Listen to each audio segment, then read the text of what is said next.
Pemirsa, sebelum kita berbincang dengan narasumber di hari ini, saya ingin mengajak Anda untuk bisa berpartisipasi melalui line telepon dan juga line WhatsApp interaktif kami untuk bisa bertanya seputar portofolio investasi Anda dan nanti akan kami bahas langsung dengan narasumber. Dan langsung saja saya sapa narasumber kami yang sudah bergabung melalui Zoom pada sore hari ini dengan Bapak Rio Rizaldi, founder dan CEO Galeri Saham. Selamat sore Pak Rio. Sore Pak. Terima kasih banyak sudah bergabung bersama kami Pak Rio. Sehat Pak?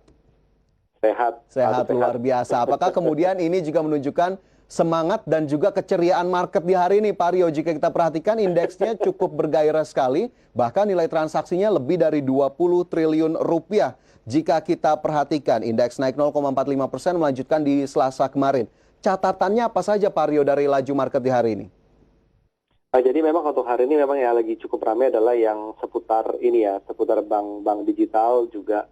Sebenarnya juga dari saham-saham perbankan konvensional seperti BCA, BRI, Mandiri juga tadi pagi kan juga naik lumayan banyak walaupun pre-closing itu ditutup melemah. Tapi pada dasarnya memang sentimen seputar dunia finansial terutama di bank digital itu juga menjadi menjadi sentimen yang menggerakkan pasar hari ini sih Pak. Kurang lebih seperti itu. Oke, kurang lebih dari sektor perbankan terpantau memang dari top gainersnya juga diisi oleh saham-saham bank digital tadi seperti sudah diulas oleh Pak Rio. Tapi Pak Rio melihat aktivitas market di hari ini terutama saham-saham bank digital. Ini sebetulnya apa yang kembali diekspektasikan oleh pelaku pasar terhadap bank-bank digital terutama yang sudah melantai di Bursa Efek Indonesia? Jadi kan sebenarnya kan memang bank digital itu adalah sebuah hal yang baru ya, karena kan biasanya kan yang orang tahu kan bank itu kan padat modal, lalu cabangnya banyak, presence-nya harus bagus, dan kalau bicara digital itu kan mereka pasti akan lebih ramping dalam hal cost, kurang lebih ya, overview aja seperti itu. Jadi memang itu adalah hal yang baru yang diindikasikan Diindikasikan adalah kalau memang ada transformasi digital dalam perbankan, tentu mungkin mereka bisa mempertahankan revenue dan sisi lain secara cost lebih efisien dan akhirnya secara profit margin juga akan lebih meningkat, lebih baik daripada kalau dia menjalankan bisnis yang konvensional. Kurang lebih sih gitu, Pak. Oke, jadi ada efisiensi, kemudian efektivitas, cost juga menjadi salah satu pertimbangan. Nanti kita lanjutkan kembali terkait bank digital. Pak Rio, ini sudah ada penelpon yang bergabung bersama kami sore hari ini. Selamat sore. Dengan siapa, di mana? Saya Henry di Tangerang Selatan. Pak Henry di Tangerang Selatan, silakan Pak Henry. Ya, saya mau nanya, itu menjelang penutupan sesi kedua jam 3, itu perbankan Biket, BBCA, BBRI, dan BBNI, itu mengalami penurunan harga yang tajam sekali ya. Padahal sebelumnya harganya tuh menghijau semua, tapi detik-detik menjelang penutupan sesi kedua jam 3 itu kok tutup. Maksudnya justru berbalik arah ya Pak Henry ya? Anjlok, iya, berbalik arah menjadi anjlok, penurunannya drastis sekali. Itu kenapa ya? Terus kedua, ya silakan. Ya, terus kedua, bulan Juni ada rencana BBKP Bukopin mau ratis, itu menarik nggak untuk dibeli begitu? Oke, BBKP right issue menarik atau tidak? Baik, itu saja Pak Henry. Ya.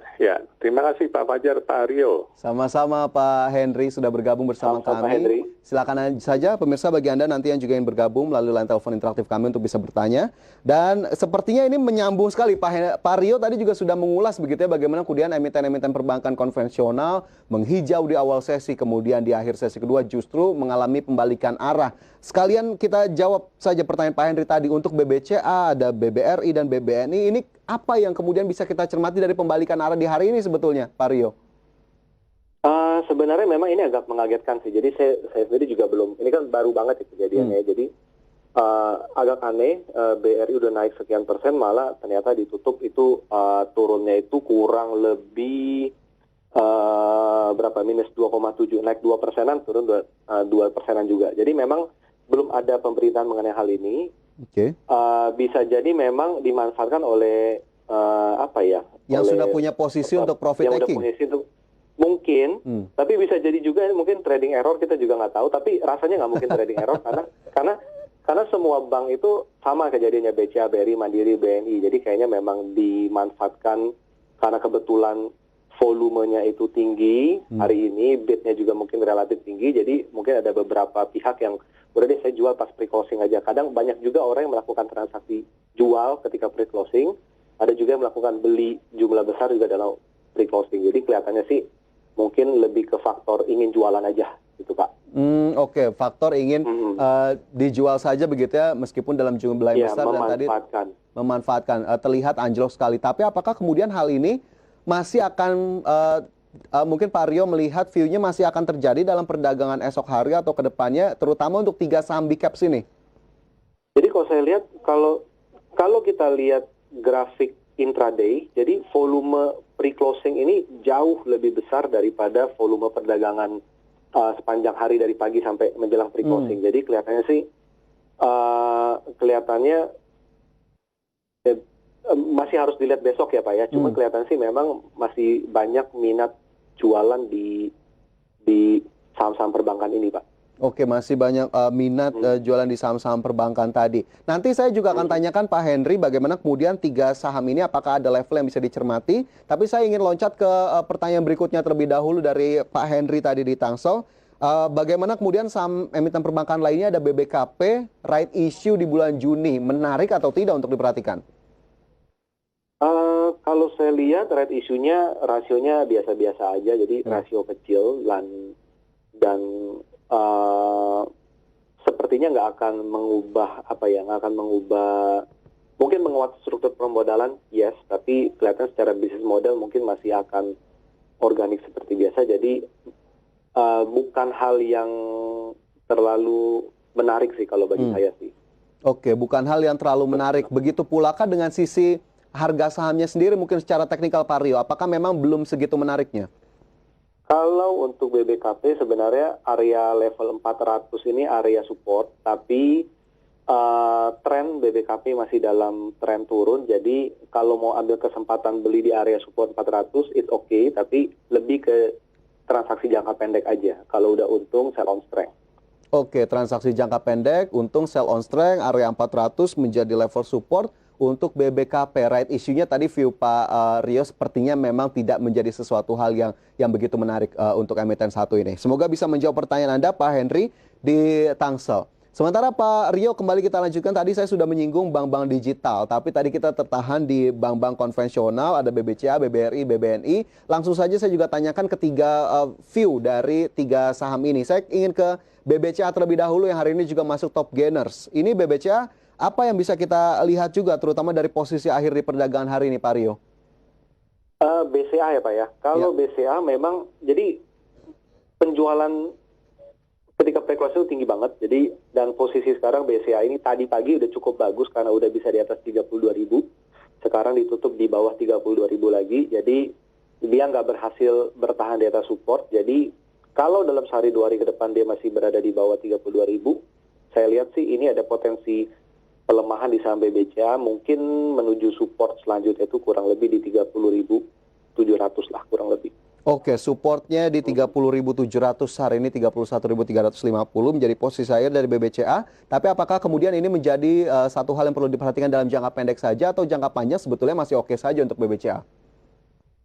Kalau kita lihat untuk jangka menengah panjang, kita harus benar-benar melihat 32.000-nya. Jadi kalau BCA belum mampu kembali dan bertahan di atas 32.000, kelihatannya sih saham ini masih cenderung bergerak sideways, cenderung melemah. Bolak-balik saja ya?